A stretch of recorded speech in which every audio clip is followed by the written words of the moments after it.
तो हमने ये सीखा कि लर्निंग आउटकम जो है it's a written statement of what the successful student और learner is expected to be able to do at the end of course unit और क्वालिफिकेशन। तो जो भी हम स्टूडेंट्स के अंदर चेंजेस चाहते हैं, जो वो कर सकता है, जो सीख सकता है eight the end of instruction, तो उस चीज़ को हम बेटर लर्निंग आउटकम कहते हैं।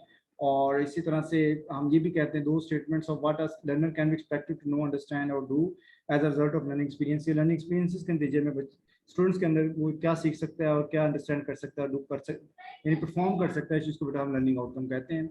और इसके अलावा हमने सीखा कि जो जो हमारे difference between objective and learning outcomes हैं, ऑब्जेक्टिव ब्रॉडर्स होते हैं, टीचर पर्सपेक्टिव में लिखे जाते हैं और इनको ज़रा मेजर करना थोड़ा मुश्किल होता है, जबकि जो लर्निंग आउटकम्स हैं ये स्टूडेंट पर्सपेक्टिव में लिखे जाते हैं, बनाए जाते हैं और स्टूडेंट सेंटर्ड होते हैं और किसी न किसी स्किल प्रोडक्ट से वो मुंसलिक होते हैं और मेजरेबल होते हैं।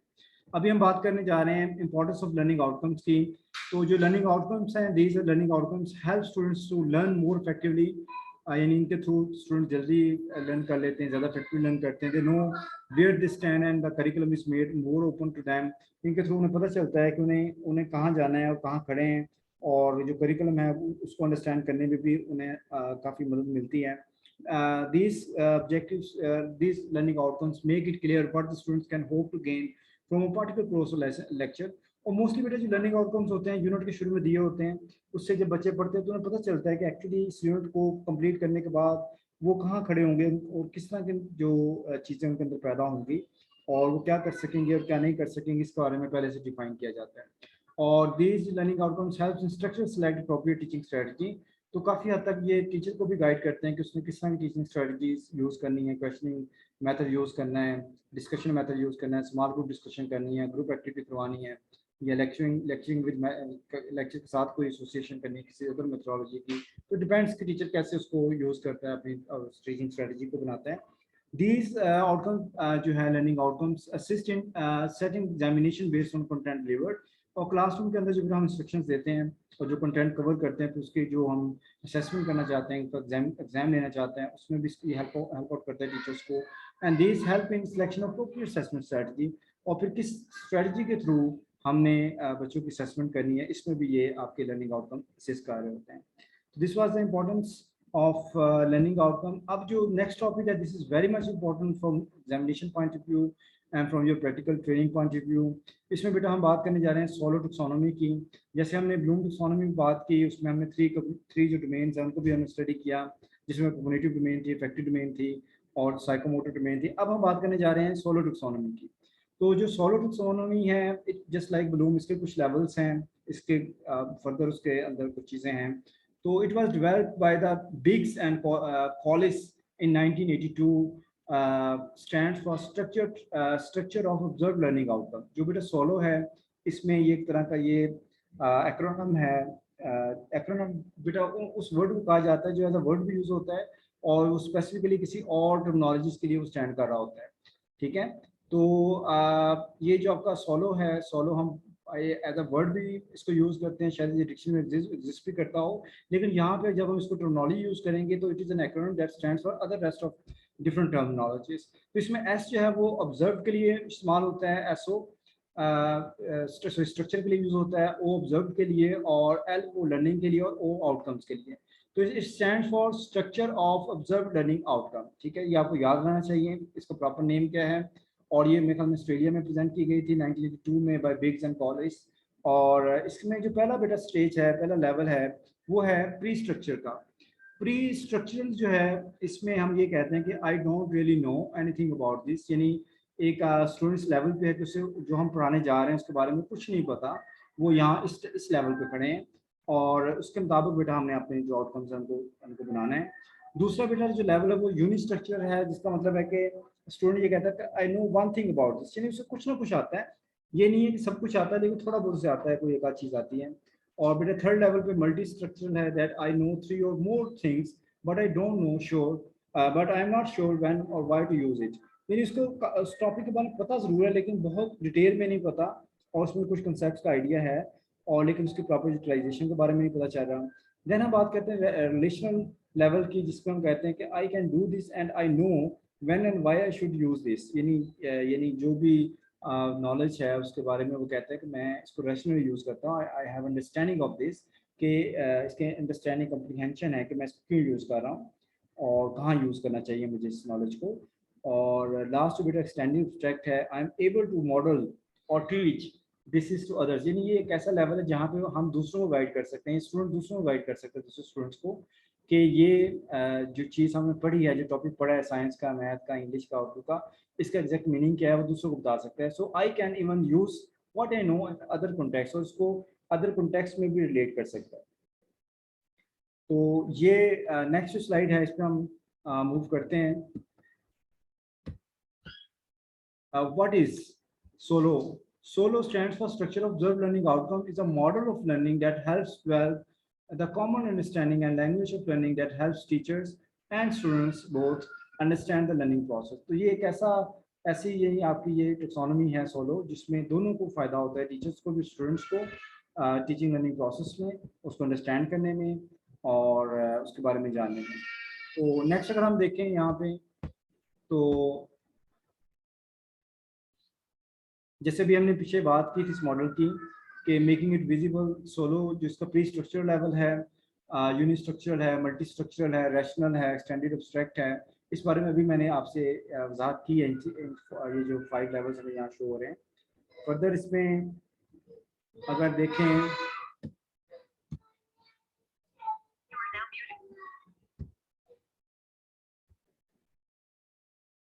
जो मुख्तलिफ लेवल्स हैं उसके बारे में डिटेल है स्लाइड्स में भी, जो आपको स्क्रीन पे शो हो रही हैं।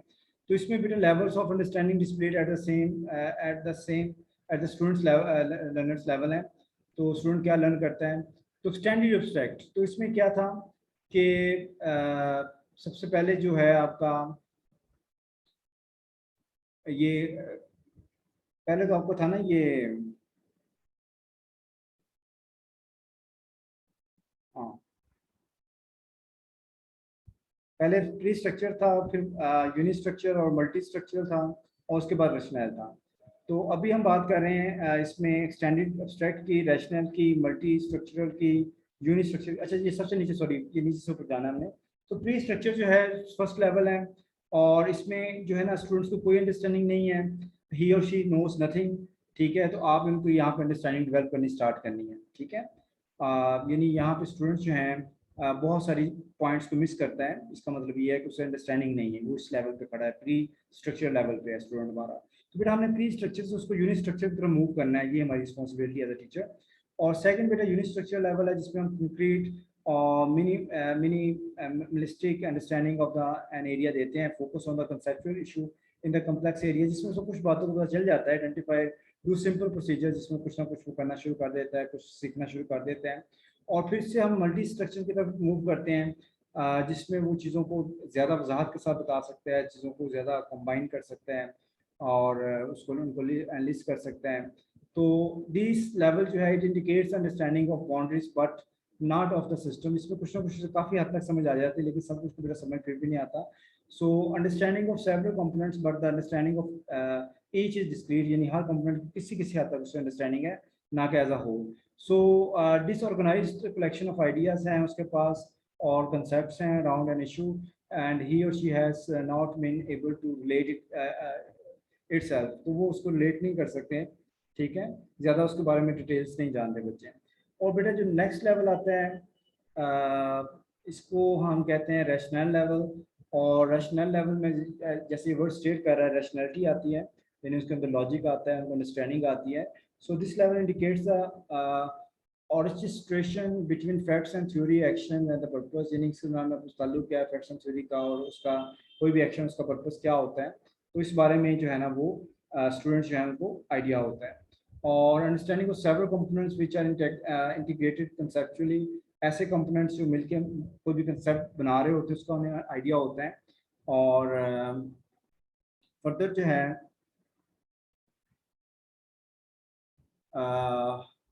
they can apply the concept of familiar problems or work situation, जो वो कंसेप्ट लर्न कर पाते हैं, यानी उसके अंदर रैशनल आ जाता है, उनके अंदर लॉजिक आ जाता है। now they are wise enough to understand the phenomena or the topic under discussion, तो वो उस नॉलेज को बेटा मुख्तलिफ सिचुएशन में यूज़ कर सकते हैं, प्रैक्टिकली अप्लाई कर सकते हैं, ये इसका मेरा मतलब है। तो इसमें जो इंडिकेटेड वर्ब्स हैं उसमें कंपेयर करना, कंट्रास्ट करना, उनको एक्सप्लेन करना विद कॉजेज, एनालाइज करना, रिलेट करना, अप्लाई करना, तो ये वर्ड हम यूज़ करते हैं। जो लास्ट बेटा इसका है स्टेप, वो है एक्सटेंडेड एब्स्ट्रैक्ट का। और यहाँ पे बच्चे इस काबिल हो जाते हैं कि उनकी जैसे मास्टरी ओवर स्किल जिसे हम कहते हैं, कि मास्टरी ओवर नॉलेज कहते हैं, कि उसके पास मैक्सिमम नॉलेज आ जाता है, नो आ जाती है, तो वो दूसरों को भी गाइड करते हैं इस लेवल पे। तो students conceptualises at a level standing beyond what has been dealt with in the actual teaching, can generalise to new idea. तो वो नए नए आइडियाज़ की तरफ मूव कर सकते हैं, इसमें नई थ्योरी थ्योराइज कर सकते हैं, जनरलाइज कर सकते हैं, एम्पथाइज कर सकते हैं, यानी वो क्वेश्चन उठा सकते हैं, बड़े क्रिटिकल क्वेश्चन कर सकते हैं किसी चीज़ के बारे में, और किसी चीज़ की किसी फिनोमेना या कोई भी टॉपिक अंडर डिस्कशन के बारे में, वो काफ़ी हद तक मास्टरी उसमें आ जाती है उनके पास। But real in the responses become integrated in structure pattern, और बड़ा स्ट्रक्चर वे में वो चीज़ें जो है ना उनको सीख लेते हैं। तो ये बेटा आपकी सोलो टेक्सोनॉमी थी।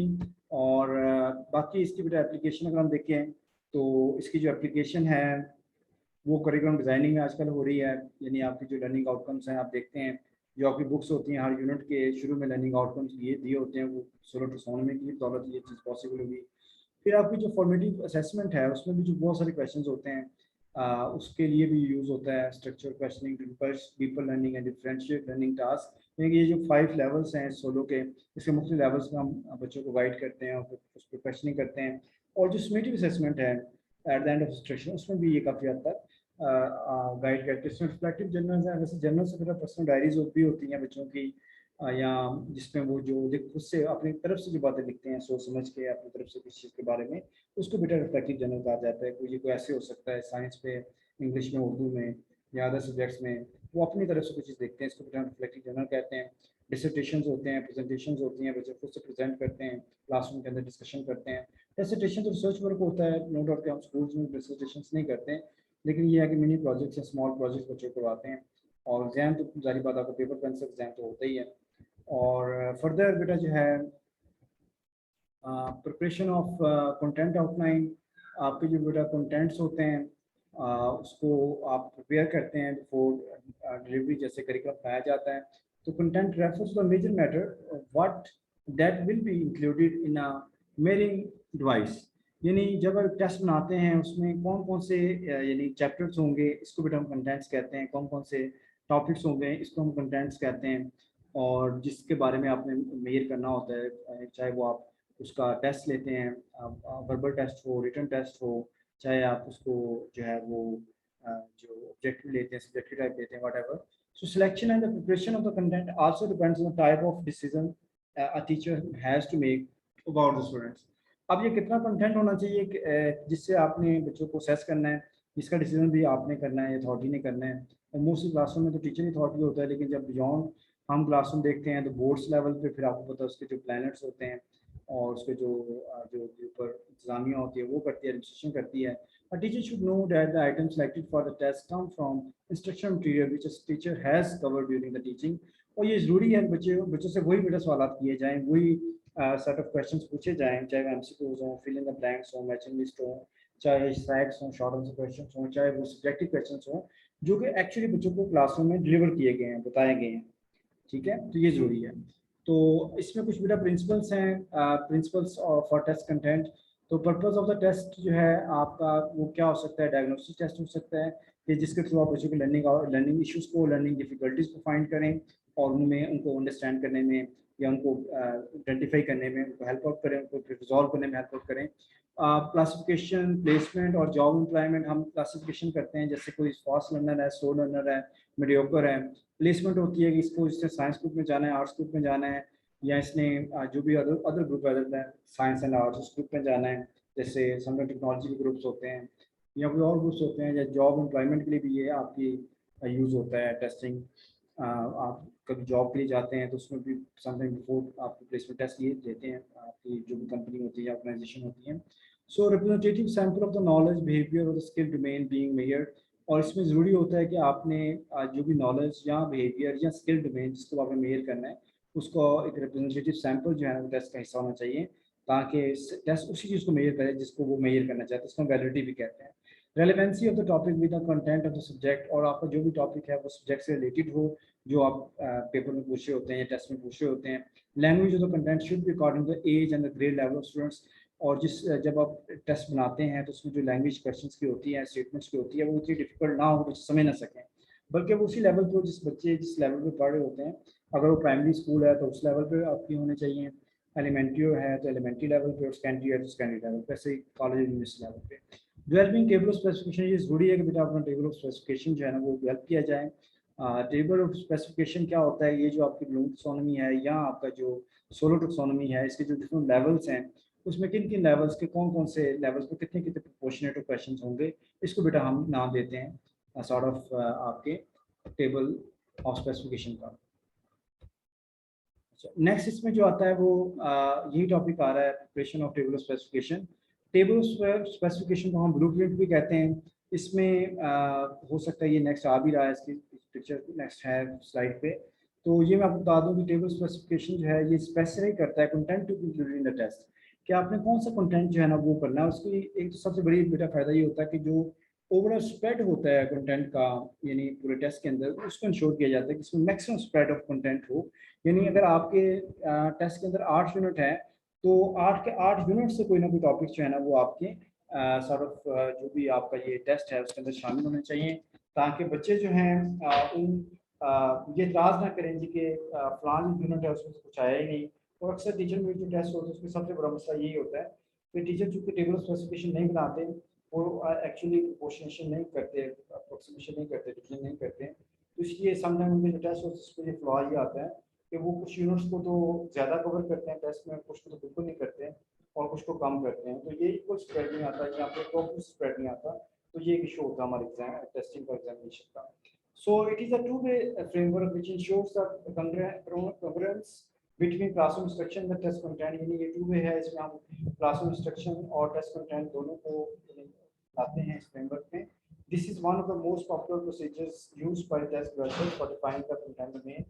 तो ये सबसे ज़्यादा आसान भी है और सबसे ज़्यादा पॉपुलर भी है तरीक़ाकार, जिससे हम जो कंटेंट डोमेन है उसको आइडेंटिफाई करते हैं कि हमारा कंटेंट कौन सा होगा हमारे टेस्ट का, और वो पूरे जो कंटेंट है उसमें कवर करता है हमारा test. So one dimension of the test reflects the content to be covered. एक तो ये है कि इसमें जो टोटल कंटेंट है उसको कवर किया जाता है या मैक्सिमम कंटेंट को कवर किया जाता है।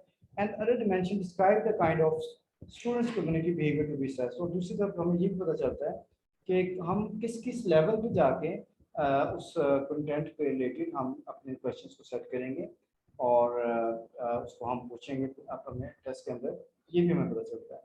यहाँ पे बेटा इसकी पिक आ रही है next, you can watch out कि ये एक सॉर्ट ऑफ जो है वो टेबल स्पेसिफिकेशन है, जिसमें आप देखें ये इन्होंने ब्लूम टैक्सोनॉमी फॉलो किया हुआ है।